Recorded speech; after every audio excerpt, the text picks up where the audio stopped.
Assalamualaikum, selamat datang semua. Okey, selamat datang kelas teacher hari ni. So, hari ni teacher nak ajar sains tingkatan 5, bab 2, kitaran nitrogen. Okey, sebelum tu sila tekan like dan subscribe channel teacher ya. Okey, kita tengok dulu apa itu kitaran nitrogen. Kitaran nitrogen ataupun kitar nitrogen ialah kitar semula jadi yang mengitarkan unsur nitrogen antara tumbuhan dan haiwan serta seterusnya atmosfera, tanah dan air. So, nitrogen wujud dalam bentuk gas dalam atmosfera. Okey. So, nitrogen merupakan unsur utama yang diperlukan oleh tumbuhan untuk pertumbuhan tumbuhan itu sendiri. Okey. Tetapi malangnya, tumbuhan tidak boleh menggunakan nitrogen yang wujud dalam bentuk gas dalam udara. Okey, dia tak boleh nak ambil. Kalau gas oksigen ataupun karbon dioksida, dia boleh meresap masuk melalui stoma. Okey, liang stoma. Tapi nitrogen tak boleh diambil ataupun digunakan dalam bentuk gas di udara. So, bagaimana cara untuk tumbuhan mendapatkan nitrogen? Okey, dari situ wujudnya kitaran nitrogen. Okey, kita tengok gambar ringkas untuk kitaran nitrogen.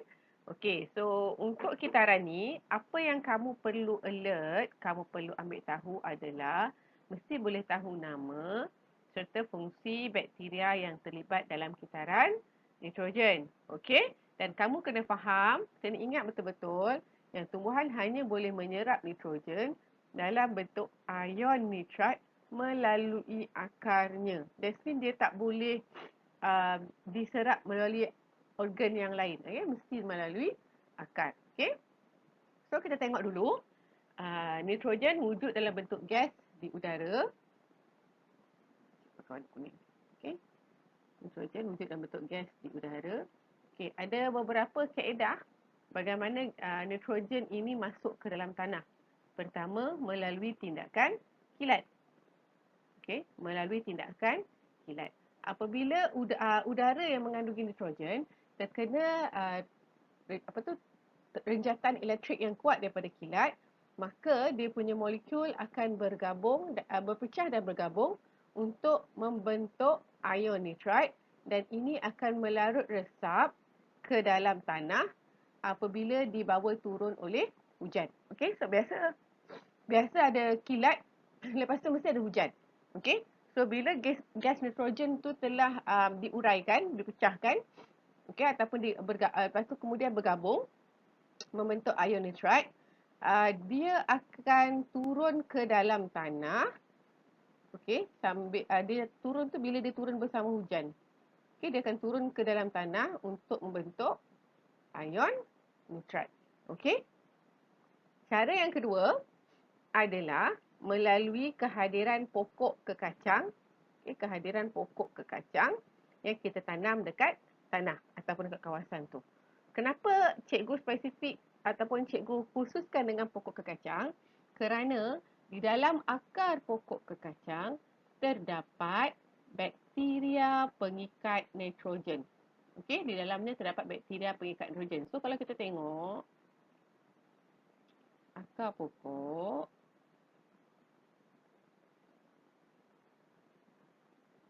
okay, cikgu lukis sikit. Dia ada satu nodul kat sini. Okay, nodul. Ni kamu dah belajar masa menengah rendah.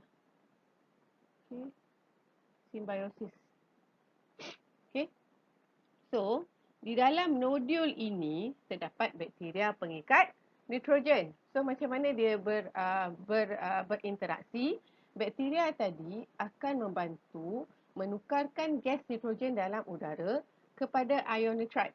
So, ion nitrite akan terkumpul di keliling akar untuk diserap oleh akar tumbuhan. Manakala tumbuhan akan membekalkan makanan kepada bakteria. So, bakteria yang pertama yang kamu kena hafal adalah bakteria pengikat nitrogen. Okey, bakteria pengikat nitrogen mesti berkaitan dengan pokok kekacang. Okey. Now, satu lagi kaedah, kita hasilkan baja bernitrogen melalui proses Haber. Okey, ni kamu akan belajar kemudian. Okey, melalui proses Haber, yang mana kita tindak balaskan gas nitrogen dengan hidrogen untuk membentuk amonia. Okey, untuk membentuk amonia menjadi baja. Okey, so baja tadi bila kita tuang ke tanah, ni benda yang biasalah kita guna dekat kawasan pertanian dan sebagainya untuk menyuburkan tanah.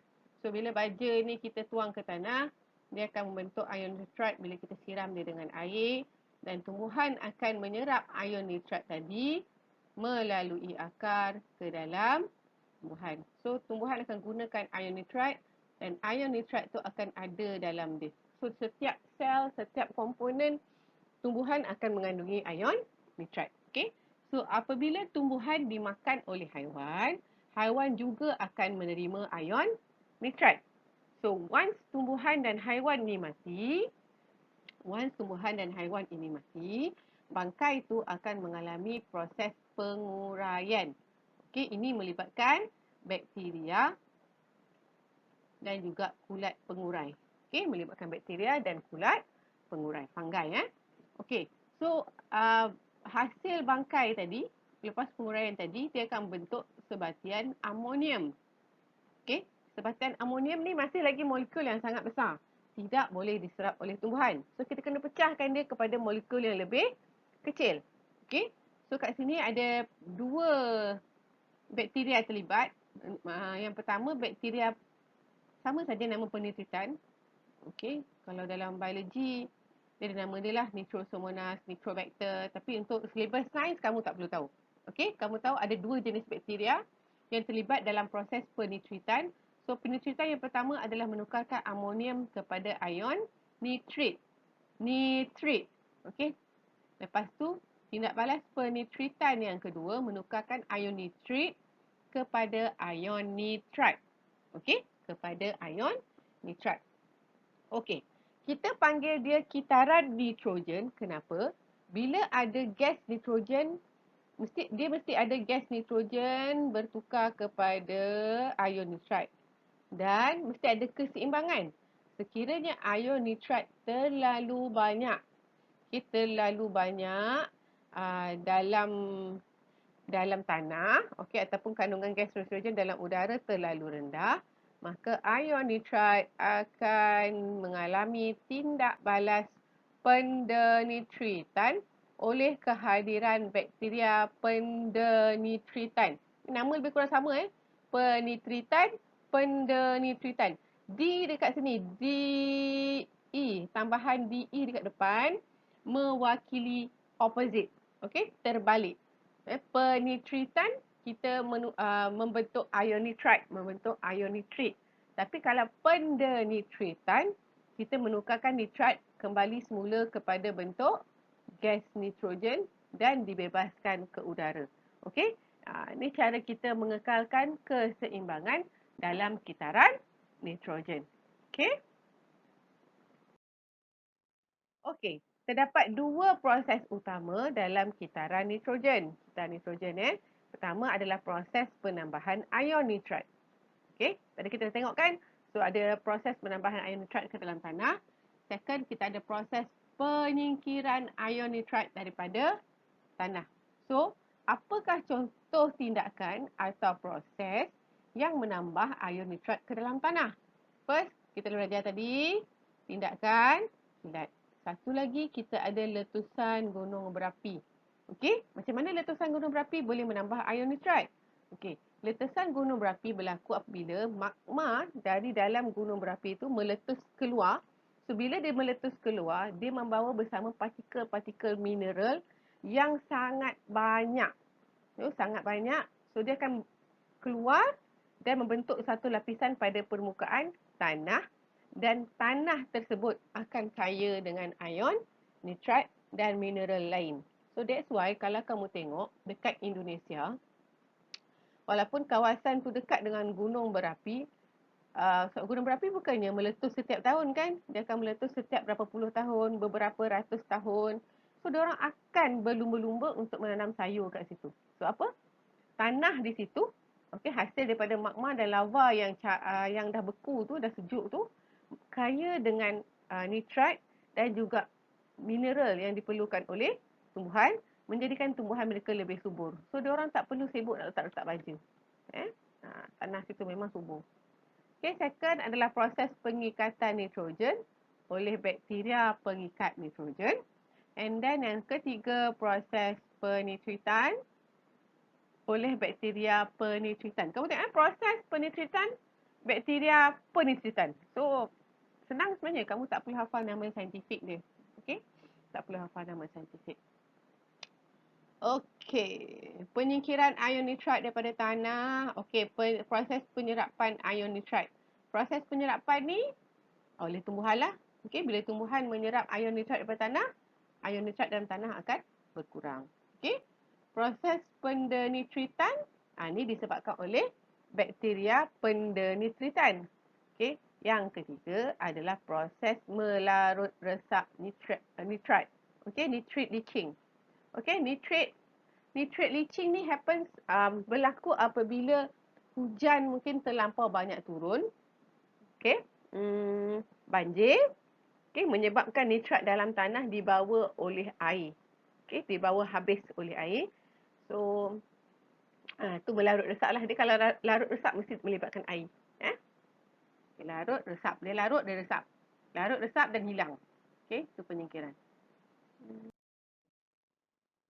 Sekarang kita tengok specifically macam mana penambahan ion nitrat. Yang ni cikgu laju je lah cikgu dah cerita tadi. So, ni gunung berapi. Okay, gunung berapi. So, ni. Okay, untuk kilat ni. Okay, untuk kilat. Suhu yang tinggi. Ataupun tenaga elektrik daripada kilat tadi. Akan mengoksidakan nitrogen. Membentuk gas nitrogen dioksida. So, gas nitrogen dioksida akan melarut dalam air hujan, membentuk asid nitrik. Okey, asid nitrik akan turun ke permukaan bumi dan meresap ke dalam tanah. Okey, dan dia akan bertindak balas dengan mineral untuk membentuk ion nitrat. Okey, hasil dia kuantiti ion nitrat dalam tanah akan bertambah. Okey, same goes with letusan gunung berapi. Letusan gunung berapi pun sama. Sebab bila ada letusan tu, okay, first dia kata yang magma tu lah. Tapi macam kawasan-kawasan lain, okay, yang jauh sikit pada kawasan yang kena magma tu, dia ada suhu yang tinggi. Bila dia meletus tu, dia menghasilkan satu ledakan yang kuat. Suhu dekat kawasan dia akan menjadi sangat tinggi. So, secara automatik, gas nitrogen di sekeliling ni, gunung berapi ni, akan dioksidakan, membentuk gas nitrogen dioksida dan seterusnya larut resap ke dalam tanah dibawa oleh air hujan. Okey. Okey, proses pengikatan nitrogen. Ni cikgu cakap tadi, nodul akar. Ni bulat-bulat ni. Okey, dalam ni ada bakteria pengikat nitrogen. And then proses penitritan. Kita ada bakteria pengurai tadi untuk proses perebutan. Okey, bakteria penitritan menukarkan sebatan amonium kepada nitrit dan seterusnya daripada ion nitrit kepada ion nitrat. Okey. Okey, proses penyingkiran ion nitrat, pendenitritan pun dah cerita tadi. Dia menukarkan ion nitrat kepada dalam tanah kepada gas nitrogen. Okey, proses melarut resap. Okey, melarut dalam air kemudian mengalir ke dalam sungai. Okey, ni proses semula jadilah. Biasa kalau baja kita ada dua jenis baja. Satu baja semula jadi. Okey, baja semula jadi tu mungkin diperbuat daripada najis haiwan. Okey. Tapi kalau baja kimia dia lebih cepat melarut resap. Okey, baja kimia lebih melarut resap. Sebab proses penguraian baja tu, perebutan baja tu, penguraian baja tu, dia bila kena air tu dia terus pecah, breakdown dan terus masuk dalam tanah. Tapi kalau baja semula jadi, dia akan membebaskan ion nitrat ataupun komponen mineral dia sedikit demi sedikit. That's why it's better guna baja semula jadi. Okay, kalau kita guna baja kimia dalam kuantiti yang banyak, bila dia melarut resap, dia boleh mencemarkan sungai jika kuantiti nitrogen yang masuk ke dalam sungai itu terlalu banyak. Okey, dia akan menyebabkan eutrofikasi. Cikgu rasa mendengar rendah dah belajar lah. Proses eutrofikasi. Okey, yang mana kandungan baja tadi dalam tanah tadi akan melarut resap ke dalam sungai atau sumber air berdekatan dan menyebabkan kandungan nutrien dalam air bertambah. Okey, bila kandungan air dalam nutrien bertambah, okey, alga akan terbentuk pada permukaan air dan menghalang kemasukan cahaya ke dalam air. So seterusnya lama-kelamaan tumbuhan tak dapat cahaya, fotosintesis tidak berlaku. Okey, fotosintesis tidak berlaku. Jadi fotosintesis tak ada, oksigen dalam air berkurang, lama-kelamaan haiwan akan mati. So bila mati perebutan berlaku, lama-lama sungai itu akan tercemar lah. Akan nampak ikan floating banyak mati. Okey, ini berlaku kepada nitrogen. Okey, apakah yang berlaku kepada nitrogen dalam tumbuhan dan haiwan yang telah mati? Ini cikgu dah cerita tadi. Okey, kepentingan kitar nitrogen. Kenapa pentingnya ada kitaran nitrogen? Kenapa nitrogen tu mesti tukarkan kepada nitrat, ion nitrat tukar balik pada nitrogen? First adalah untuk mengekalkan kandungan gas nitrogen dalam udara. Sebab kita mesti maintain kekalkan kepekatan gas nitrogen sebanyak 70% dalam atmosfera. Okey, kita nak pastikan komposisi gas dalam udara kita adalah sama. Okey, dia tak boleh berubah. Adalah sebab tu yang kita tak tahu. Okey, kedua adalah untuk mengekalkan kesuburan tanah dan meningkatkan produktiviti hasil tanaman. Okey, nitrogen merupakan makronutrien. Makronutrien ini adalah nutrien yang diperlukan dalam kuantiti yang sangat besar, sangat banyak. Okey, so nitrogen ni diperlukan oleh tumbuhan untuk menghasilkan klorofil, untuk menghasilkan sel-sel baru. So kalau kita tumbuhan tu cukup kandungan nitrogennya, maka kalau untuk petani hasilnya lagi baik, sayurnya lagi besar, lagi gemuk buah-buahan. Okey, that's why kita perlukan ion nitrat ni dalam tanah. Okey, so kalau ion nitrat tu tersingkir daripada tanah, dia akan mengurangkan kesuburan tanah. So cara kita nak atasi dia, kita buat penggiliran tanaman dan penggunaan baja untuk menambah kandungan ion nitrat. Okey, penggiliran tanaman ni nantilah kita tengok. Okey, dia akan membantu pembekalan berterusan protein tumbuhan dan protein haiwan. So, nitrogen ni adalah komponen penting dalam pembentukan protein. So, kalau that's why kita punya sumber protein mainly datang daripada haiwan yang makan tumbuhan. Okey, mainly datang daripada haiwan makan tumbuhan. Lembu makan tumbuhan, kambing makan tumbuhan. Sebab bila lembu, kambing, kerbau dia makan tumbuhan, that means dia dapat jumlah nitrogen yang sangat banyak. So bila dia dapat nitrogen yang banyak, dia akan dapat membina protein dalam badan dia dalam jumlah yang banyak. So bila ada cukup protein, daging dia akan banyak. Okey? So kita pun akan dapat makan daging. Okey? So bekalan protein berterusan penting untuk menjamin kesinambungan dan penyelenggaraan kehidupan bagi semua jenis kehidupan. Okey, semua ni dapat pada makanan lah. Okey. Kekacang juga ada protein. Itu pokok kekacang ada bakteria pengikat nitrogen. Dia boleh produce dia punya protein sendiri. Okey. Mengurangkan pencemaran alam sekitar. So, proses perebutan dan penguraian protein dalam sisa tumbuhan dan haiwan membentuk sebatan amonium. Okey. Ion nitrat oleh tindakan bakteria dan ulat. Okey. So, kita panggil sebagai penitritan. Dia membantu mengurangkan pencemaran alam sekitar. So, kita boleh membentuk kompos. So, sisa makanan kalau kita simpan elok-elok dalam tanah, kita akan boleh bentuk kompos. Kalau tak, kita boleh beli bokashi. Okey, serbuk bokashi. Awak ambil sisa makanan. Okay, sisa makanan hari-hari tu letak dalam satu tong yang berlubang kat bawah dia. Lepas tu kita letak sisa makanan. Kita letak serbuk bokashi. Kita kumpulkan setiap hari sampah tu. Bila dah penuh, kita seal elok-elok. Okey, air yang daripada sisa makanan tadi kita boleh keluarkan dia, buangkan dia. Kita simpankan kita punya sisa makanan dengan serbuk bokashi tu. Selepas beberapa bulan bila kita buka balik, dia akan jadi kompos. Okey, teknologi ni banyak digunakan di negara-negara yang sangat sayangkan alam sekitar. Okey, bila kita sisa makanan kita buang jadi kompos, Lepas tu sisa yang tidak boleh ditukarkan kepada kompos, kita recycle elok-elok, maka sampah kita memang takkan banyak.